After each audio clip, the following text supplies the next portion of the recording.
आपको खबर दे रहे हैं योगा एक्सरसाइज के हवाले से। सुबह 1 घंटा एक्सरसाइज करें और हस्पतालों को वीरान करें। इसी हवाले से रहमानी वेलफेयर ट्रस्ट पाकिस्तान के फलाही मरकज चढ़ियाला खुर्द में योगा एक्सरसाइज का इनेकाद किया गया।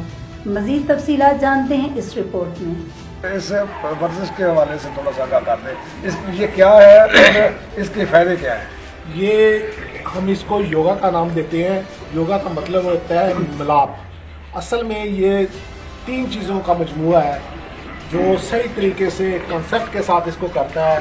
इसमें होता है रूह, जिस्म और आपका दिमाग। जब ये तीनों चीज़ें एक यकसू होकर काम करती हैं तो इसको हम योग बोलते हैं। योगा और योग से निकला है, इसका मतलब होता है मिलाप।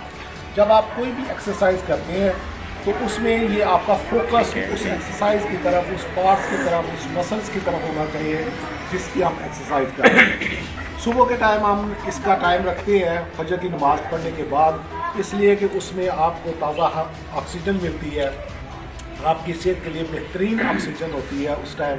और सुबह उठ के जो काम भी किया जाए, हम सब का मानना है तो उसमें अल्लाह पाक बरकत और सेहत रखता है।